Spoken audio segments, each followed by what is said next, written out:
Hello, it's Michael Grubb from Evolve Ministry. Nice to see you all tonight. We have an interesting lesson. It's kind of a big lesson that I'm going to try to condense down to a smaller lesson. We're still in lesson 1, which is all about the ego. And I've said it before and I'll say it again, learning about the ego is an absolutely essential, it's a necessity for anyone who is embarking upon learning energy. Several different reasons why it is important to learn about yourself and everything that exists within you, so that way you can correct anything that is necessary to correct before you start to go and embark upon creating. Okay, so once you start to consciously create, if you start to embed former things or negative things or things that you have not gotten out of you, it will be wired into your creation, which could cause your creation to fall apart. Okay, so this particular lesson is about negativity.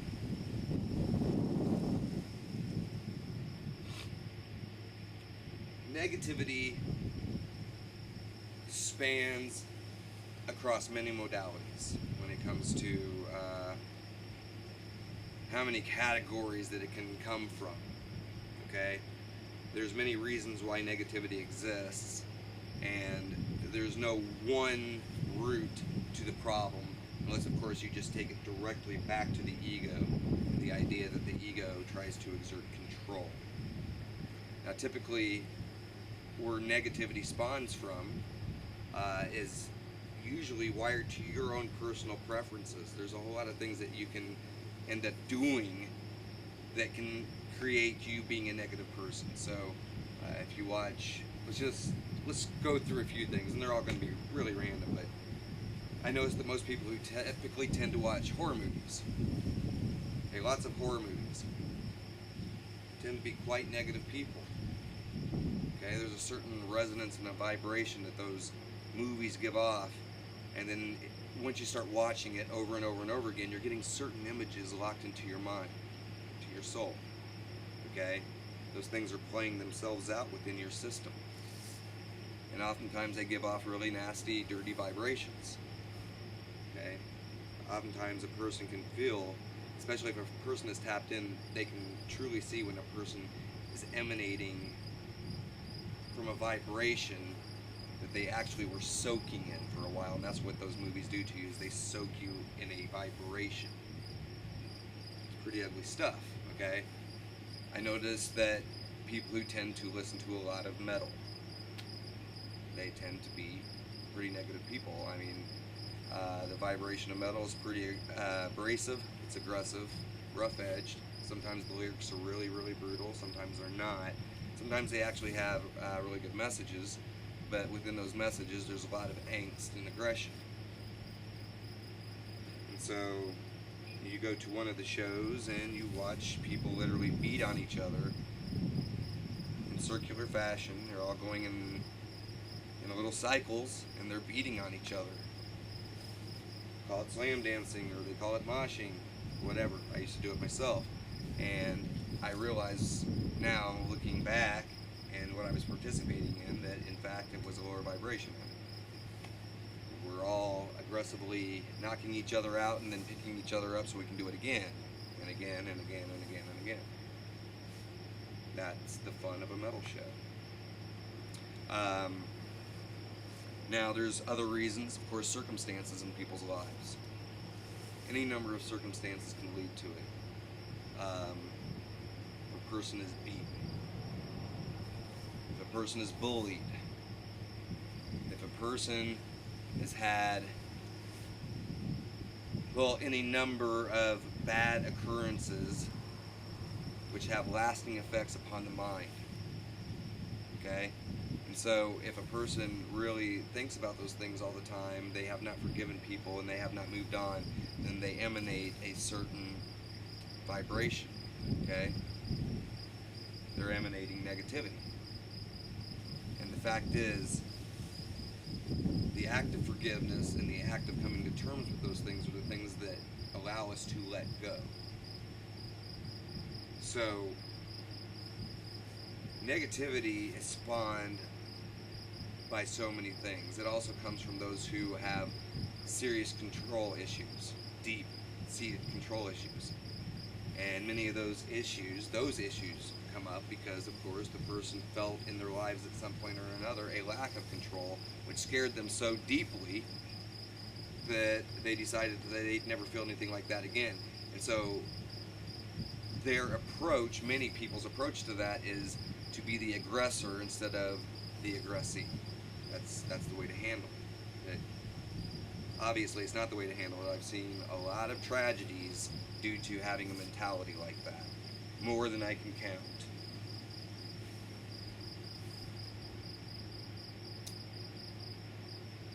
Negativity is also born of a choice. So let's think of that and really put that into perspective. Because no matter what has happened to a person in their lives, it's a choice to take your mind to that place when you know it does nothing for you anymore. You see, the past didn't define you. Those are circumstances that you could either have grown from or you would have regressed from. See, the way I look at things is that it's either going to make you or break you. And that which does not kill you only makes you strong. You know, a bunch of cliche quotes. But the fact of the matter is they're true. You can either sit and wallow in a place where you know it only makes you feel dirty, angry, and upset, or you can step back and realize that no matter what happened to you in your life, okay, that those are people too, that maybe they've been wronged in life, maybe things happened to them, which in turn made them do things to you, which in turn maybe you have done things to other people as a result. And oftentimes I've noticed that people who do actually do wrong to other people, what will end up happening is, well, not only do they become more negative because of it, but then they'll sit in denial. They'll give themselves every excuse why their actions of why they may have aggressed someone else was necessary. You want to know why I know this? Is because I used to have that mentality myself. I'd give myself every logical reason as to why this person may have deserved this or may have deserved that, when in the end I was the one doing the aggressing. But the fact of the matter is the denial is the worst aspect of it, because that throws more negativity on top of it as well. So when a person cannot come to terms with what they themselves have done and always project and blame other people for it, well, it's a cycle that never completes itself, because the fact is they never put themselves in the equation as a person who was probably the vehicle of the whole situation. Everyone likes to always conveniently forget their choice or their decision in the matter to have participated or not to have participated within a given situation. So it's really convenient for a lot of people to pass the blame and project the blame onto others when they never took the time to actually look at the actions that they may have brought to the table that created the situation that occurred. So a lot of this is not taking responsibility for oneself. So negativity will sit and foster, and it will fester. It'll become bigger, more grandiose. Okay, and with that, usually comes the idea that one does not have to take responsibility for one's own actions. And that is the most unfortunate thing, because they miss out on the cleansing portion of the situation itself. You see, this is the reason why I don't hold on to anger. I don't hold on to grudges, okay? I let things go, and I pretty much, and I can say 100%, love every single person regardless of what they have done to me. I can say that truly. You know, I've had people try to take me out of the equation in life. I have forgiven them. It does me no good to sit and hold on to that. I could sit and be angry about things, okay? Or I could look even back on my own life and see the things that I've done to other people, you know, the damage that I brought into their lives, and realize, well, I guess I'm not so perfect now, am I? Okay? So where there has been wrong done to me, I have certainly done wrong to others. And these are the things that we learn from in life, so that way we can get out of negative cycles.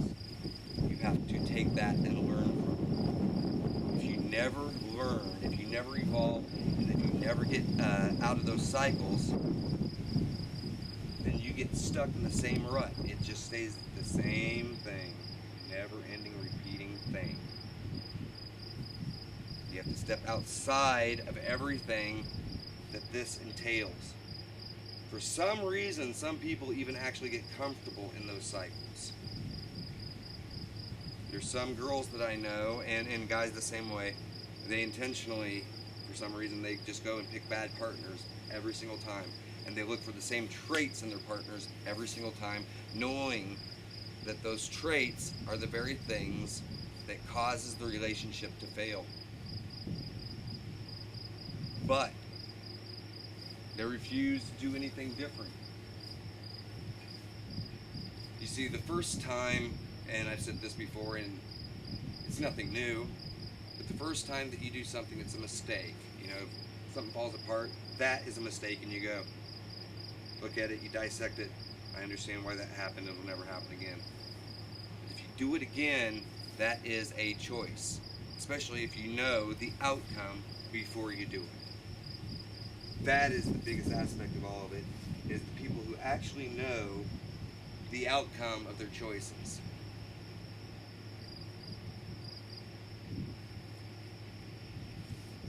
Negativity is only born within the ego. I'll say that again. Negativity is only born within the ego, because it's separation. Separation is what causes us to feel anything such as negativity. Being integrated and being totally whole and at one with oneself, one realizes that one is everything and everything is within one. Okay? And again, I want to stress that that doesn't make anybody a god. I'm still a piece, a portion of all of this. This is a thinking entity too, very sentient, very aware. Actually, it's been quite instrumental in bringing in a lot of the energy that comes in because it's listening.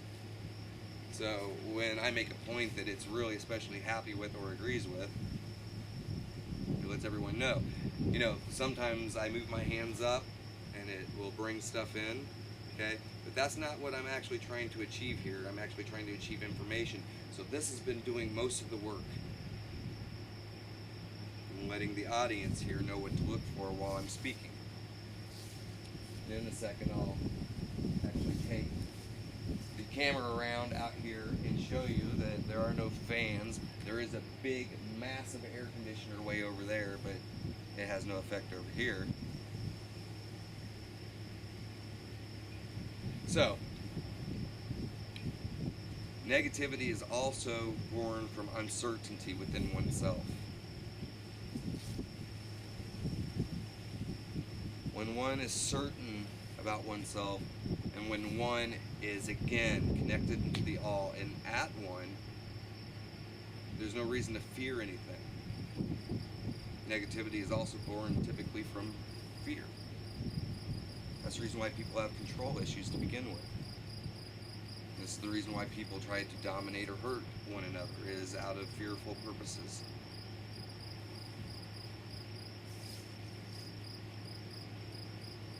Now, negativity is something that, since it is so ubiquitous and can be found in so many different portions of our lives, we have to be careful and understand what the signal of negativity truly is. When you feel it coming on, there are things that you can actually do to quell it. Okay, because it doesn't need to control you. And you have to remember that the root chakra is where all of this typically arises from. It's where it's born. So if you have control over your energetic signature, as soon as you start to feel those signals coming on, you start to feel those physiological signals that are telling you, I'm getting angry, I'm getting upset. Okay, that increased heart rate. Okay, you start to feel that pulse, that thing that goes right up here in your temple. Okay, and you can actually feel the heat rising out of your shirt. Well, the minute that that starts to happen, you can make a choice. You don't have to continue going that way. You can look at that signal and identify it and realize, oh, here's the reason why I'm having this signal. Okay, you don't have to immerse yourself into the emotion. You take the signal, which is input, which is information. You dissect why the signal is there. You look at it from a logical standpoint.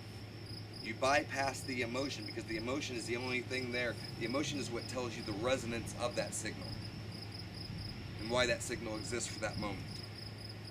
And from that point, you step outside of the need to be controlled by your emotion, and then you recreate a situation accordingly.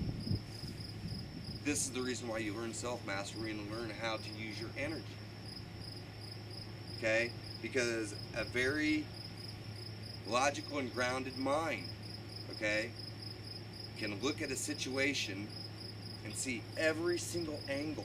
But those who are completely immersed within the emotion, they get wrapped up in that passion. Passion is not necessarily a good thing. Usually it's actually a bad thing, no matter what you're referring to, because when someone is passionate about something, they're not actually using this. They're not using the logic that they've been granted.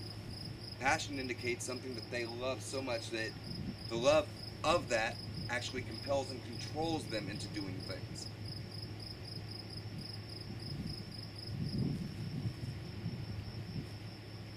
Star Wars kind of even makes reference to it and says passion is a path to the dark side. Well, I can see why. Okay, because it's something that people tend to immerse themselves in and lose themselves in. And if you've lost yourself, there is a very huge amount of wisdom in that phrase. Lost oneself. Lost oneself. I lost myself in that. That means you were no longer present, that something else was thinking for you. You were on autopilot.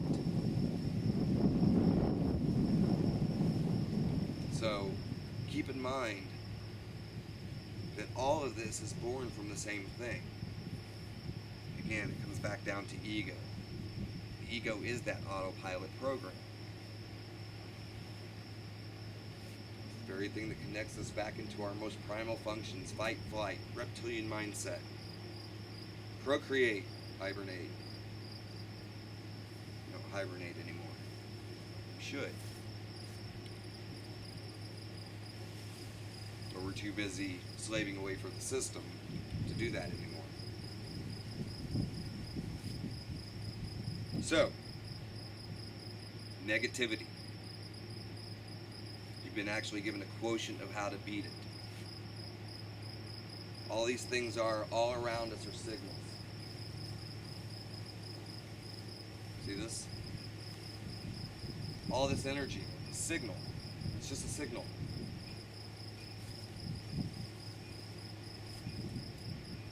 This tree itself is a signal. I am a signal. Frequency.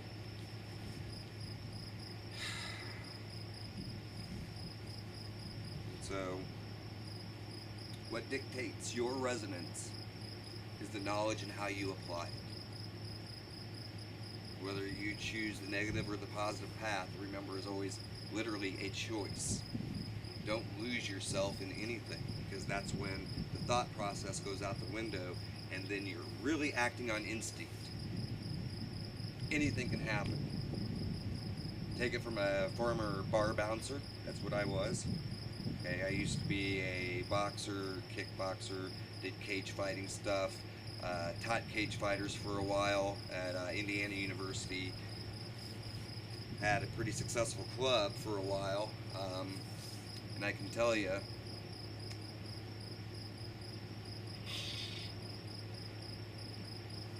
all of that stuff, everything that is born of the negative world, the fight-flight program, is just really all based upon ego and weakness.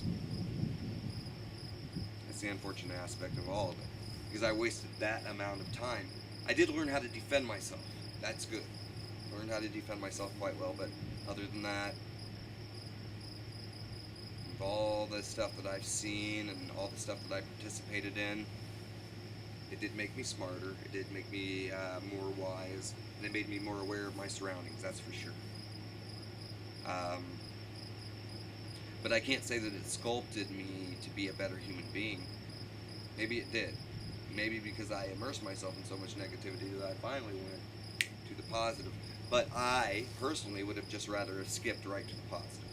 I remember when I was a child, before I got into the education system, school and everything else, where I was inevitably bullied, okay? But before that, I remember being the happiest child. I was the happiest little soul. I was just like, everything was fun to me. I would run around and play outside, go get lost in the woods, you know, do all sorts of fun little things. I would sit and just look at sacred geometry and trees and stuff like that, sometimes for hours. I would be just enthralled by the neatest of things like anthills and stuff like that. Just sit and stare at things. I would enjoy myself. Happy, happy, happy. It wasn't until the institutions and the learning and the higher learning and everything else came in did I start to get hazed by this world and the way it operates and the separation that it throws at you, did I finally start to become an extremely negative person for a long time. So I went negative for a while. Definitely went negative. Like I said, I participated in boxing, kickboxing, and all that other stuff. Plus I had a big ego at that time, so definitely during my 20s, big ego. I was also a liar, okay? Actually, that would have been late teens and right into the probably about 23, 24 years old, after losing a girlfriend or two and, I don't know, getting in a whole lot of altercations that I didn't need, and even going to jail. Well, I didn't go to jail because of fighting. Suspended license. But actually that's not true. I did take a trip there, but they let me go because it was self-defense. So there was another time where that happened, but it was let go because self-defense. And fact of the matter was, here's a secret. Once I stopped thinking about fighting, I never found myself in situations where I was fighting anyone anymore. It's funny because during that time in my 20s, I had built this persona. Because I had this persona, I would go out. Don't know if I'd look for fights, but because that was what I programmed into my environment, that's what would happen, and then I would participate. I would always be the guy that was breaking it up. And that's the reason why I went into the bar bouncing thing. But, like I said, I started finding that once I walked away from it, there was no longer any need for the violence to begin with. So, it's kind of funny how that all worked out. Tell you this though, as a child I didn't look for it. That sort of found me because of other reasons, namely because of skin color at that time. Very true. And so in that situation I was kind of stuck there for a little bit, but I learned a lot that way. So if you want to hear more about that, I believe I talk about that on a video called How I Got My Knowledge or something like that. So anyway, this video is all about negativity, and I want you to put up something here soon, and you're going to make a thread about it as to what you personally do to avoid negativity when it pops up in your life, okay? Or what you do to calm yourself down. Eternal love to all.